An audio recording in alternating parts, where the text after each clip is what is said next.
앞으로 오는 6월 14일은요. 미 육군 창설 250주년이 되는 기념일입니다. 공교롭게도 그날은 트럼프 대통령의 생일이기도 합니다. 1991년 걸프전 승리를 기념하기 위해 가졌던 대규모의 군사 퍼레이드 이후에 34년 만에 다시 갖게 되는 열병식이에요. 미국이 열병식을 멈춘 이유가 있습니다. 여러 가지 이유가 있는데요. 그 첫 번째는 군사 퍼레이드, 이 열병식에 대한 거부감 때문에 그렇습니다. 여러분, 매년 이런 열병식을 하는 나라가 어떤 나라죠? 어떤 나라가 이런 열병식을 해요? 북한, 중국, 러시아, 그죠? 예, 어떤 나라들이에요? 독재 국가들, 그죠? 전제주의 정권의 국가들. 예, 그러다 보니까 그런 거부감이 있는 거죠. 예, 거부감이 있는 거죠. 둘째는 경제적인 부담감 때문에 그렇습니다. 열병식, 이번에 하는 열병식도 4,500만 불 정도가 들어요. 하나로 650억입니다. 어마어마한 비용이죠. 이런 경제적인 부담감 때문에 또 하지 않았던 이유이고, 세 번째는 열병식 무용론입니다. 의미가 없다는 거예요. 왜냐하면 모든 세계가 세계 최고의 국가, 군대가 어디예요? 미국이라는 걸 다 알고 있는데 여러분 왜 열병식을 왜 해요? 과시하는 거잖아요. 굳이 할 필요가 없는 거예요. 모든 나라가 인정하고 있는데 할 필요가 없다는 얘기죠. 네 번째는요, 이 기념에 대한 사람들의 의식의 변화인데요. 군인은 존경의 대상이지 과시의 도구가 아니라는 겁니다. 열병식은 과시하는 거니까 군인을 그런 과시의 도구로 수단으로 여겨서는 안 된다는 거예요. 그러니까 사람들의 인식이 이제 변화됐다는 거죠. 그러니까 군인은 존중하고 안어해야 되는 존재들이라는 얘기입니다. 이러한 이유들로 열병식을 멈춰왔던 것인데 트럼프가 그런 모든 것을 깨고 자신의 오랜 꿈이었다고 하면서 열병식을 이번에 워싱턴에서 강행하게 된 것입니다. 그렇다면 그 저희가 뭘까? 그 저희가 뭘까?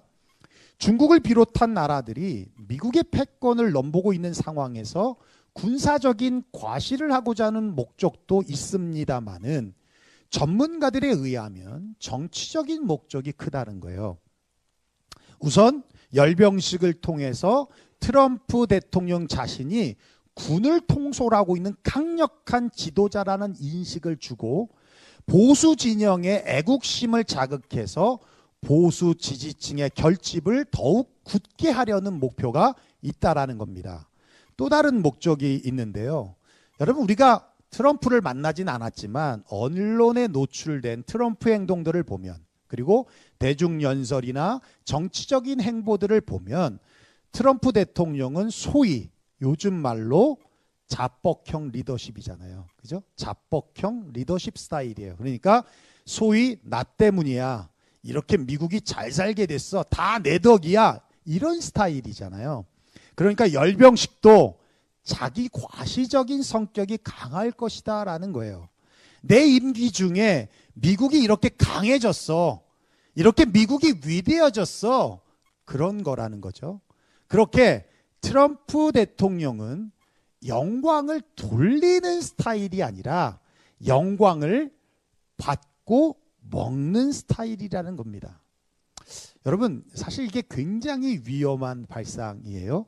성경에 이렇게 영광을 취하여서 망한 아주 대표적인 두 사람이 있습니다. 다니엘서 4장에 나오는 느부갓네살이라는 왕인데요. 여러분, 지금도 세계 7대 불가사의 중에 하나로 꼽히고 있는 바벨론의 공중정원이라는 곳이 있는데 느부갓네살 왕이 만들었다라고 해요. 그가 정복한 나라는요, 어마어마합니다. 그리고 지금 이라크가 다시 바벨론으로 돌아가고자 하는 비전과 목표가 있어요. 그 정도로 어마어마한 나라였어요. 그랬던 그가 어느 날 공중정원에서 바벨론 도시를 바라보면서 그렇게 말해요. 다니엘서 4장 30절이에요. 이렇게 말씀하고 있습니다. 나 왕이 말하여 이르되 이 큰 바벨론은 내 능력과 내 권세로 건설하였다. 나의 도성으로 삼고 이것으로 내 위엄의 영광을 나타낸 것이 아니냐. 예, 내 능력과 내 권세로 만들었고 내 영광을 위해서 세웠다라는 거예요. 근데 이 말이 하나님 귀에 들렸어요. 근데 그 뒤로 그는 그가 누렸던 모든 권세를 한순간에 다 잃어버리고 무려 7년이라는 세월 동안 정신병자로 왕궁에서 왕국 벗고 왕궁에서 쫓겨나서 들에서 짐승처럼 살다가 천지 만물을 주관하신 분이 하나님이라는 것을 깨닫고 다시 회복이 돼서 왕으로 복원이 됐습니다. 또 다른 사람이 있어요. 사도행전 12장에 나오는 헤롯 대왕의 손자인 헤롯 아그리파 1세 왕인데요. 이 사람은 야고보 사도를 죽인 사람입니다. 그리고 베드로를 죽이기 위해 옥에 지금 가둬놓은 상태였어요. 그가 백성들 앞에서 연설을 하는데 백성들이 아첨의 말로 뭐라고 그러냐면 와 이거는 신의 소리요 하나님의 소리가 아닙니다 하면서 아부를 떨었습니다. 그런데 백성들이 높이는 소리를 다 먹어버렸어요. 그럼 내가 하는 소리는 신의 소리야 하면서 다 먹어버렸어요. 그리고 헤롯이 어떻게 됐는지 아십니까? 예, 사도행전 12장 23절에 말씀하고 있어요. 헤롯이 영광을 하나님께 돌리지 아니하므로 주의 사자가 곧 친히 벌레에게 먹혀 죽으니라. 바로 immediately 바로 죽었다라는 거예요. 여러분, 우리가 평생을 살면서 잊지 말아야 할 것이 있습니다. 절대로 영광을 먹지도 마시지도 말아야 한다는 거예요. 그러는 순간 그게 교만이고요. 그게 패망의 시작이고요. 그리고 그게 하나님의 자리에 내가 앉게 되는 아주 큰 죄라는 것입니다. 고린도서 3장 10장 31절 우리 한번 읽어볼까요? 시작. 그런즉 너희가 먹든지 마시든지 무엇을 하든지 다 하나님의 영광을 위하여 하라. 예, 먹든지 마시든지 무엇을 하든지 다 하나님의 영광을 위해서 하라. 로마서 11장 36절입니다. 우리 한번 읽어볼까요? 시작. 이는 만물이 주에게서 나오고 주로 말미암고 주에게로 돌아감이라. 그에게 영광이 세세에 있을지어다. 아멘. 아멘. 여러분 보십시오. 만물이 주에게서 나와요. 그리고 주로 말미암아져요. 그리고 주께로 다시 돌아갑니다. 이 안에 뭐가 다 있어요? 우리의 삶이 다 들어있는 거예요. 벗어날 틈이 없어요. 그죠? 틈이 단 하나도 없습니다. 예, 이 안에 모든 게 다 있다는 거예요. 영광이 주께 있다라는 겁니다. 자, 그렇다면 하나님의 영광이 나타나는 교회가 어떤 교회인가에 대한 답을 찾기 위해 우리가 한 가지의 질문을 던져야 하는데 하나님의 영광이 어떻게 나타나느냐예요. 어떻게 하나님의 영광이 나타나느냐. 자, 우리가 본문으로 이제 들어가서 예수님께서 십자가에 달리시기 6일 전에 헬라인들이 찾아왔어요. 이 사람들이 누구이며 어떤 목적으로 예수님을 만나러 왔는지 성경은 기록해주고 있지 않지만 어떤 전설에 의하면 기적을 행하시는 예수님의 소문을 듣고 자기 나라로 예수님을 스카우트하려 왔다라는 그런 내용도 있습니다만 이렇든 저렇든 어떤 이유는 모르지만 분명한 것은 예수님을 통해서 무언가를 얻으려는 것은 분명했습니다. 그런 그들에게 예수님이 이렇게 말씀하세요. 인자가 영광을 받을 때가 왔도다. 여기서 인자는 Son of Man, 예수님을 말하는 거죠. 여기서의 영광은 십자가의 영광을 의미하는 겁니다.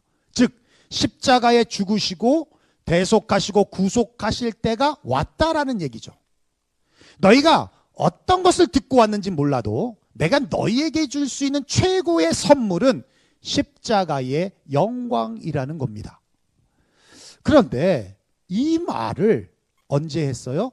또 누구에게 했다고요? 헬라인이 찾아왔을 때. 누구에게? 헬라인들에게.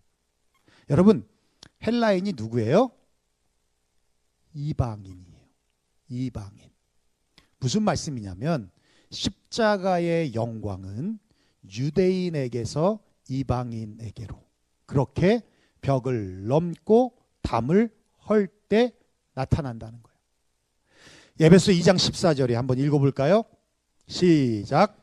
그는 우리의 화평이신지라 둘로 하나를 만드사 원수된 것 곧 중간에 박힌 담을 자기 육체로 하시고. 예, 그분은 평화의 왕으로 화평의 왕으로 우리에게 오셨고 자신의 육체로 다시 말하면 십자가의 죽으심을 통해서 중간에 막혔던 담을 허물어 보셨다는 거예요. 예수님의 십자가의 사건으로 허물어진 담들이 있는데 첫째가 그거예요. 성소의 휘장이죠. 여러분 잘 아시죠? 성소는 지성소와 성소로 나눠져 있는데 그 지성소, 성소에서 지성소로 들어갈 때 휘장이 가려져 있어요.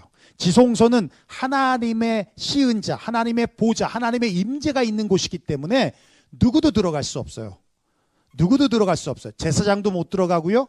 일반 백성들은 더구나 못 들어가요. 대제사장만이 들어갈 수 있는데 하나님의 임재를 본다는 건 죽음을 위협하는 일입니다. 그래서 대제사장이 그 지성소로 들어갈 때 반드시 방울을 달고 들어가요. 그래서 방울 소리가 들리지 않으면 죽은 거예요. 그럴 정도로 그곳에 하나님의 위엄과 어미가 있는 곳입니다. 그곳에 인간이 다른 사람이 들어갈 수 없는 그곳임에도 불구하고 예수 그리스도의 십자가의 죽으심을 통해 그 휘장이 위에서 아래로 찢어졌다. 이제 사라졌다는 거예요. 열렸다는 겁니다. 누구든 들어갈 수 있다는 거예요. 대제사장뿐만 아니라 일반 백성들도 누구든지 들어갈 수 있게 됐다는 겁니다. 두 번째는 앞마당과 바깥마당의 벽이 허물어졌는데 당시 헤롯 선전에는 세 개의 뜰이 있었어요. 여러분 지도 보시면 아시겠지만 제사장의 뜰이 있고요. 그리고 유대인의 뜰이 있고요. 그리고 여인의 뜰이 있습니다. 그리고 그 뜰 밑으로 밖으로 보면 이방인의 뜰이 있어요. 이방인은 결코 그 안으로 들어갈 수 없어요. 그래서 헬라어와 라틴어로 금지 명령이 써 있는데 뭐라고 써 있냐면 그 벽을 넘는 자는 죽임을 당하리라 라고 금기 명령이 써져 있어요. 그런데 십자가의 사건을 통해서 그 벽이 허물어졌다는 건 이방인과 유대인 간의 이 인종의 벽이 허물어졌다라는 얘기입니다. 셋째는 율법의 담이 허물어졌어요. 유대인들은 할례와 같은 율법을 지킴으로 자신들이 선민이라고 생각했어요. 하나님의 선택한 민족이다. 그리고 그 선택한 민족만이 구원을 받을 수 있다라고 생각했어요. 그래서 구원의 조건이라고 생각했습니다. 율법은 이방인과 유대인을 구분하는 아주 중요한 기준이었어요. 그 말은 구원받는 자와 구원받지 못하는 자에 대한 구분이었다고 생각했다는 겁니다. 그런데 예수님께서 자기의 육체로 의문에 속한 계명의 율법을 자기 육체로 폐하여 버리셨다. 즉 십자가로 율법의 담을 허물어 버리셨다는 거예요. 이게 허물어지지 않으면 우리는 유대인이 되어야지만 구원을 받을 수 있는 겁니다. 네 번째 마지막은요. 인간과 하나님과의 죄의 담을 허물어 거예요. 하나님과 인간 사이에 막혔던 이 죄의 담, 그것을 십자가로 소멸하셨다라는 겁니다. 여러분 이렇게 십자가는 단순히 고난의 상징만이 아닙니다. 십자가는 장벽을 넘고 담을 허무는 능력이고 그 순간이야말로 십자가의 진정한 영광이 드러나는 순간이라는 거예요. 이렇게 담과 벽을 허물어지지 않았다면 우린 지금 이렇게 모일 수 없습니다.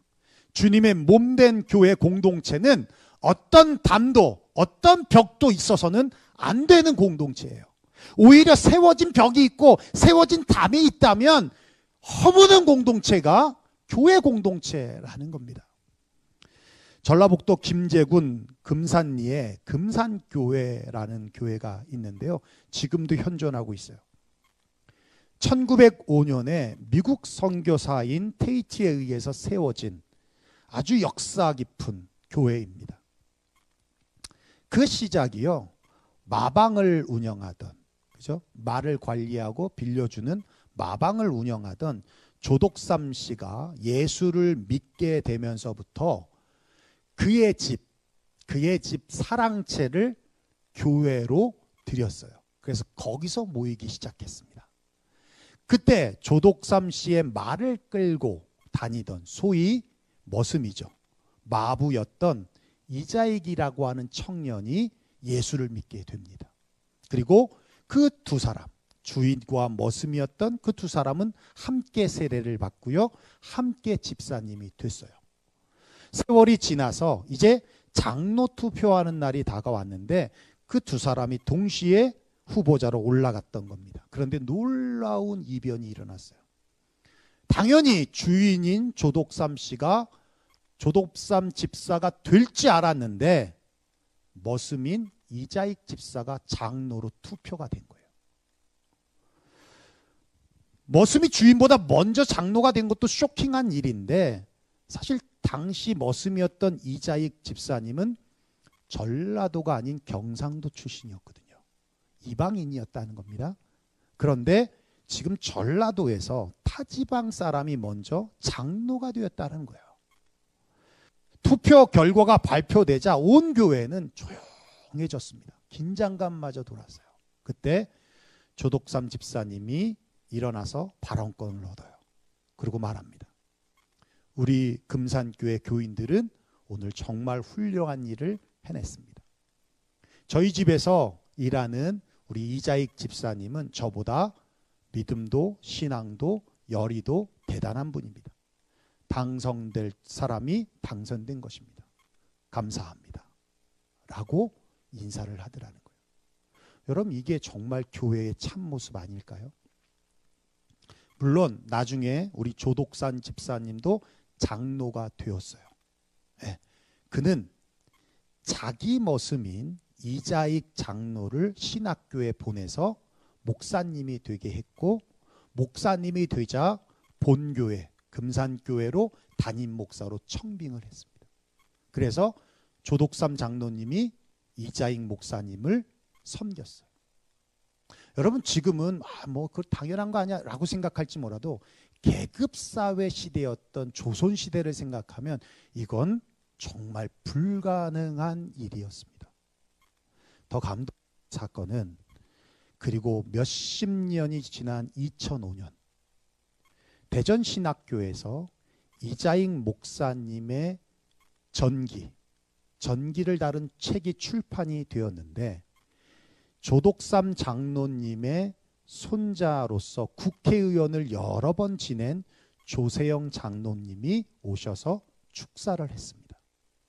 그죠? 그러니까 아버지의 머슴이었던 이자익 목사님을 이제 주인의 아들이 축사를 한 거예요. 자손이 축사를 한 거예요. 손자가 축사를 한 거예요. 이어서 이자익 목사님의 손자인 카이스트 교수이자 대전제일교회 이규환 장로님이 답사를 하면서 조세영 장로님에게 먼저 머리 숙여 인사를 하고는 이렇게 말해요. 우리 할아버지께서는 주인을 참 잘 만났습니다. 만약 우리 할아버지께서 주인을 잘못 만났다면 오늘날 우리도 없고 우리 할아버지도 없었을 것입니다. 여러분 이 얼마나 아름다운 모습입니까?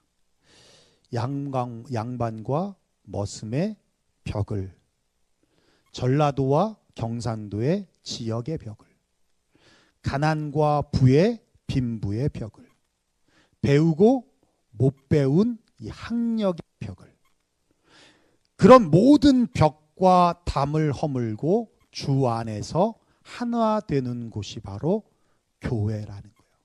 이럴 때 예수님의 십자가의 영광이 나타난다는 겁니다. 그렇습니다. 여러분 십자가의 영광은 죄의 담을 무너뜨릴 때 나타나는 거예요. 유대인과 인종과 특권의 벽을 넘을 때 나타나는 것입니다.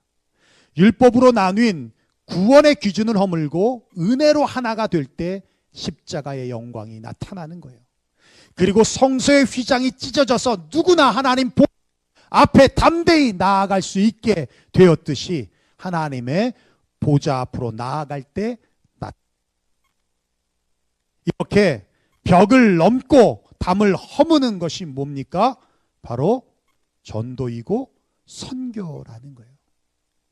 하나님의 영광이 나타내는 공동체는 바로 전도와 선교를 통해서 벽을 넘고 담을 허무는 공동체라는 것입니다.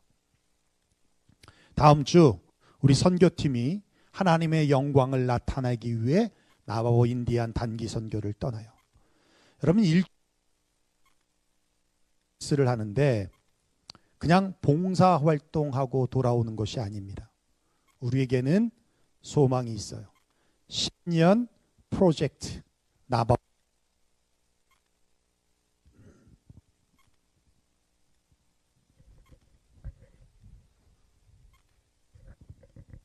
예. 볼륨을 좀 높여주세요. 볼륨. 모니터. 나바오 주민을 섬기는데요. 여러분 우리 입장에서 10년은 긴 세월 같은데 나바오 주민들에게 10년은요. 그냥 우리와 10번을 만나는 겁니다. 10번이에요. 10번. 사실 많은 게 아니죠.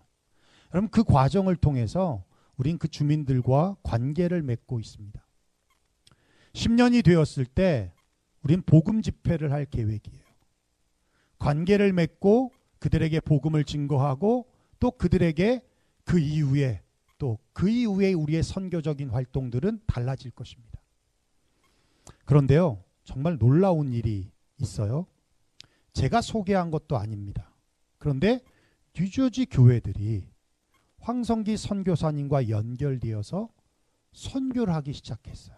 그게 작년부터 시작된 일입니다. 뉴저지 섬기는 교회, 박수탄 목사님이 섬기는 교회도 황성기 선교사님과 연결돼서 지금 선교하고 있고요. 그리고 축복의 교회, 최재영 목사님이 섬기는 축복의 교회도 섬기고 있어요. 이 두 교회가 다 러브리저지에 속한 교회입니다. 그리고 황성기 선교사님이 지난 4월에 오셔서 섬기는 교회, 박수탄 목사님이 섬기는 교회, 그 교회에서 말씀도 전하고 가셨어요. 그리고 황 선교사님이 우리 교회에 대해서 얼마나 얘기를 잘해 주셨는지 그들에게 있어서는 우리가 레전드입니다. 레전드예요. 깜짝 놀라요. 그래서 우리가 해왔던 자료들을 제가 다 보내드렸어요. 특별히 최재영 목사님 축복의 교회는요. 어저께 돌아왔어요. 일주일간 하고 어저께 돌아오고요. 우린 다음 주에 가잖아요. 그 다음 주로 섬기는 교회가 갑니다. 최재영 목사님은 아예 우리가 커뮤니티 서비스 하는 거에 대해서 보시고 본인이 직접 네일을 하세요. 요번에 네일 사역하러 가신다더라고요. 본인이. 깜짝 놀랐어요. 옛날에 하셨나 봐. 그래서 나도 네일을 배워야 되나? 이 생각. 그분들에게 있은 우리가 레전드입니다. 그런데 제가 그분들을 만났어요. 만나서 우리가 이야기하면서 우리에게는 이런 소망이 있습니다. 10년 동안 이 프로젝트인데 우리가 이거 끝나면 크게 전도 집회를 계획하고 있습니다. 정말 나바오 인디아 출신의 목사님이든 정말 집회를 잘하시는 현지 목사님, 미국 목사님을 모시고 집회를 할 예정입니다. 라고 제안했을 때 그 두 교회 목사님들이 다 좋아하셨어요. 그래서 전 너무 감사한 게 이게 사실 재정이 참 많이 들 수 있는 일인데 세 교회가 연합해서 할 수 있다면 이건 부담도 덜한 것이고 또 더 큰 시너지가 분명히 일어날 수 있다. 그리고 그때는 세 교회가 함께 동시에 출발해서 이 사역을 할 수도 있겠다라는 생각이 들었어요. 정말 놀라웠습니다. 여러분 기도 많이 해 주십시오. 이번에 16명의 대원이 출발합니다. 그리고 현지에서 우리 성현 형제의 가족이 4명이 합류해서 20명의 대원이 함께 하는데 여러분 우리 미영이도 있지만 우리 엄마 아빠 지연 자매 또 성현이까지 6시간 거리예요. 6시간을 운전해 갖고 오시는 겁니다. 재작년에 조인하고 너무 좋으셔서 그래서 그 자체 교회에서도 섬기는 교회에서도 나바오 호피족을 섬기고 계세요. 교회에서도 섬기고 계시는데 우리 권사님, 우리 안수 집사님이 또 우리의 사역을 함께 하시면서 너무 좋으셔서 이번에도 오셔서 함께 섬기게 되셨어요. 20명의 대원입니다. 특별히 이번에 아인이 하나, 이지, 운호까지 아이가 4명입니다. 여러분 선교비가 얼마나 드는지 아십니까? 2,000불도 넘게 들었어요. 우리 윤송 집사님 가정에는. 돈 아까운 사람 못 갑니다. 예. 그럼에도 제가 아이들도 갈 수 있으면 가자 그랬어요. 데리고 가자 그랬어요. 왜? 아이들도 보고 배워야 하니까.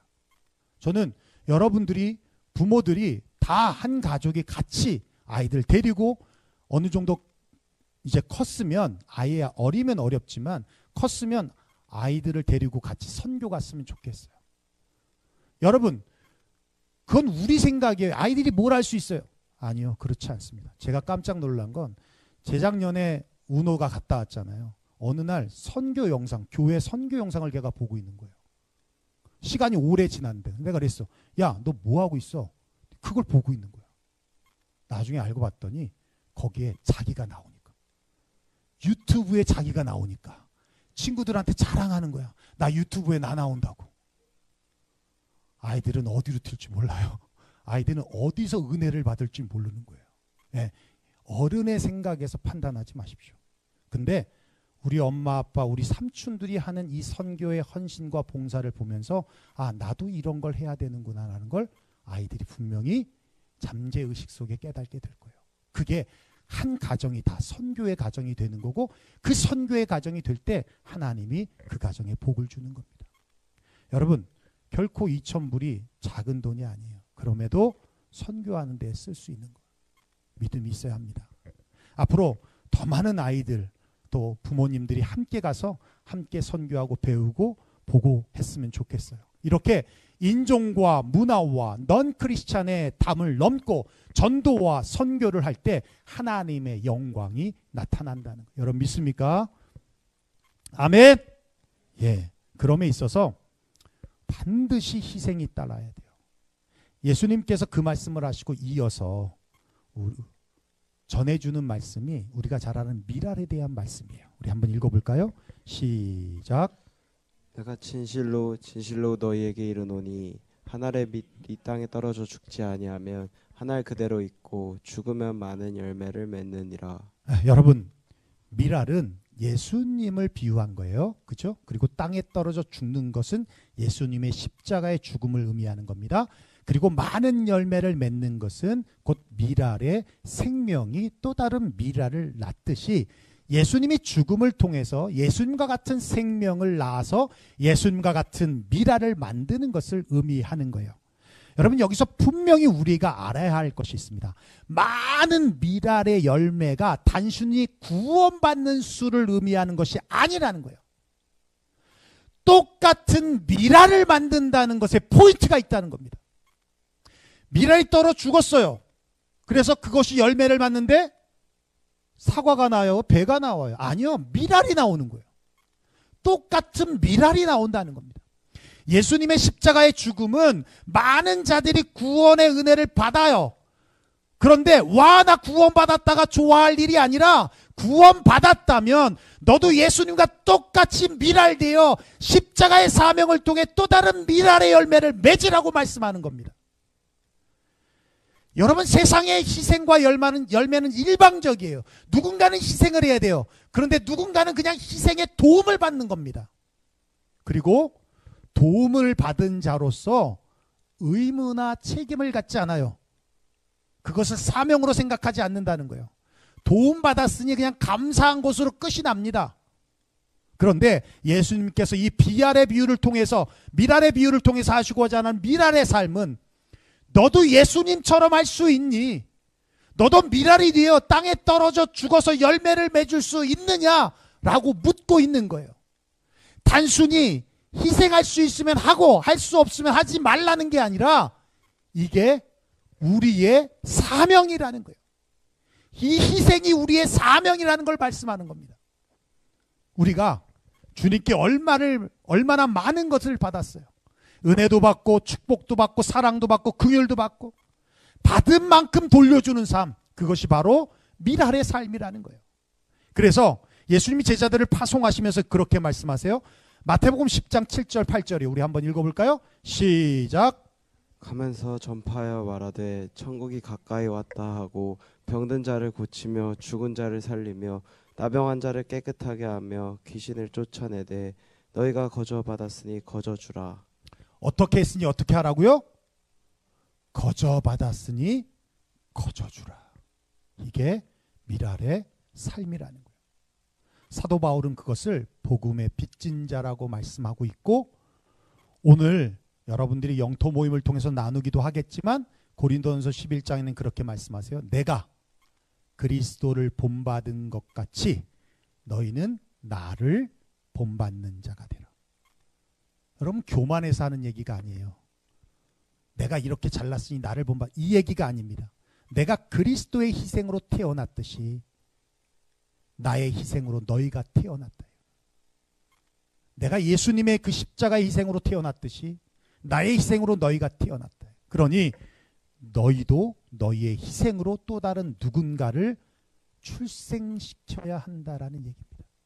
이게 미랄의 삶이고 우리의 비전이 되어야 합니다.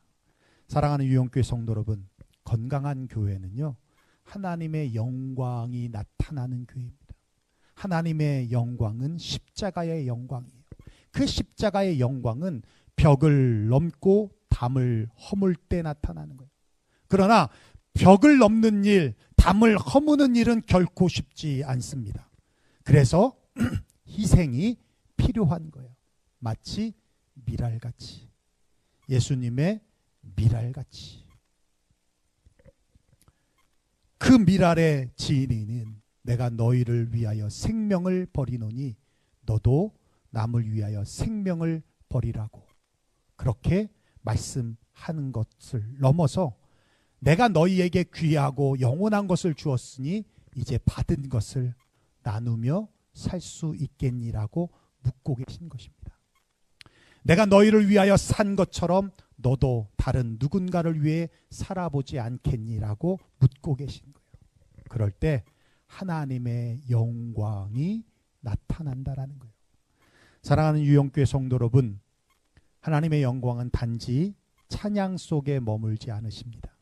우리가 담을 허물고 벽을 넘을 때, 복음을 들고 한 걸음 내디딜 때, 그리고 오직 영광은 하나님께만 있다라고 올려드릴 때 나타나는 거예요. 우리 유영교회가 그런 교회 되기를 소망합니다. 시기와 질투와 미움으로 담을 세우고 벽을 치면서 안 보면 그만이지, 안 놀면 그만이지라고 불편한 마음을 갖고 있음에도 불구하고 그렇게 자존심 때문에 왜 내가 먼저 무릎을 굽혀야 돼? 왜 내가 먼저 사과해야 돼? 왜 내가 먼저? 여러분, 그건 본인 스스로를 힘들게 만드는 것이고 본인 자신을 가두는 일인 겁니다. 여러분, 십자가의 은혜로 하나 돼서 벽을 허물어야 하고 담을 허물어야 십자가의 영광이 나타나는 거예요. 그리하여 주님의 영광을 세상 속에 흘려보내는 교회가 정말 건강한 교회이고 건강한 공동체라는 것입니다.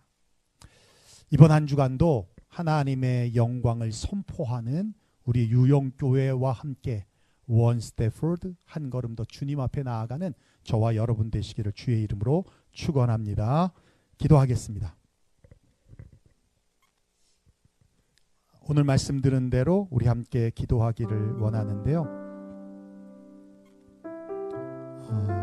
우리 선교를 위해서 좀 기도해 주십시오. 16명의 우리 대원들, 그리고 현지에서 만날 4명의 대원까지 20명의 대원이 여러분 일주일이라는 시간을 동고동락하는 것입니다. 헌신하는 것 참 좋은데 육신이 피곤하다 보면 짜증도 나기 나름이고, 그러다 보면 우리가 가게 된 이유와 목적을 잠시 잠깐 잊어먹을 때도 있어요. 그래서 제가 교육자가 가야 되는 이유가 그런 영적인 싸움들을 지켜보고, 그리고 미연에 방지하기도 하고 분위기를 잡아가기도 하고 기도하면서 이겨내기도 하고, 그런 것들을 보는 겁니다. 제가 가는 이유는 전체를 보는 거예요. 그래서 우리 지체들이 힘들고 어렵지만 또 육신이 피곤하지만 그래도 영으로 깨어있게, 또 기쁨으로 감당할 수 있게, 그뿐만 아니라 우리가 같이 생활하면서도 다투지 않고 성숙한 모습으로 서로 배려하고 존중하면서 그렇게 일주일간 우리가 같이 선교 훈련도 받고 선교도 하고, 그리고 돌아와서 정말 보람도 있고 또 깊은 여운도 생기고 또 감사도 넘치고, 무엇보다 우리 10년 프로젝트에 대한 더 큰 비전과 소망도 생기고, 이런 선교가 되어야 합니다. 그러기 위해서 여러분 열심히 기도해 주십시오. 여러분이 수고해 주셔서 물질적으로도 많이 도와주셨어요. 바자회를 통해서 많이 도와주시기도 했고요. 그만큼 마음을 써주셨습니다. 예. 선교는 20명이 하는 게 아니라 우리 유영교회가 하는 겁니다. 우리 모든 성도들이 함께 하는 겁니다. 여러분, 여러분이 우리를 파송하는 것이고 또 우리는 현장에 가는 것이지만, 여러분 남아서 이곳에서 영적인 싸움으로 함께 선교를 하는 거예요.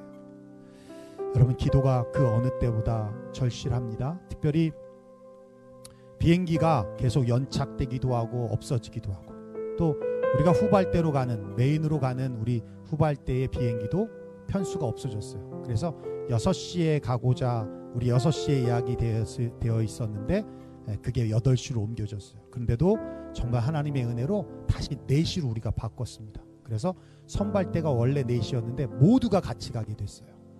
우리가 4시, 6시로 구분해서 끄는 이유는요, 4시께 더 비쌌기 때문입니다. 30불에서 많게는 50불까지 비싸기도 했어요. 근데 더 추가 비용 없이 4시로 다 가게 됐어요. 정말 하나님의 은혜입니다. 예. 더 딜레이 되지 않도록, 또 오고 가는 거리 안전하게, 또 가보신 분은 아시겠지만 라스베가스 도착해서요, 우리가 현지까지 들어가는 데는 4시간 반 정도 운전을 해요.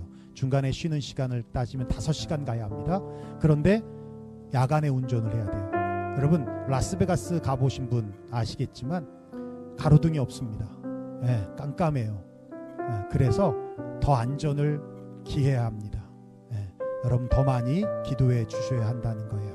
그래서 건강하게 출발한 만큼 건강하게 돌아올 수 있도록 여러분 많이 기도해 주셨으면 좋겠고, 우리 유영교회가 그렇게 십자가의 영광이 벽과 담을 넘어감을 통해, 허물어짐을 통해 나타나듯이 우리 유영교회가 그렇게 하나 되는 공동체가 되었으면 좋겠어요. 조덕삼 장로님과 이자익 목사님의 그 관계와 같이 여기에는 빈부에 대한 벽도 없었으면 좋겠고, 그리고 나이와 상관없이 남녀노소에 대한 벽도 없었으면 좋겠고, 그리고 어떤 파워 게임도 없었으면 좋겠고, 또 스스로 벽을 쌓는 일도 없었으면 좋겠습니다. 우리 유영교회가 그렇게 하나님의 영광이 나타나는 교회, 하나님의 영광이 세상으로 흘려보내는 그런 교회 될 수 있기를 우리 이 시간 함께 기도하며 나아갔으면 좋겠습니다. 우리 함께 통성으로 간절하게 기도하며 나아가겠습니다. 고마우신 우리 아버지 하나님, 감사와 영광을 주님 앞에 올려드립니다.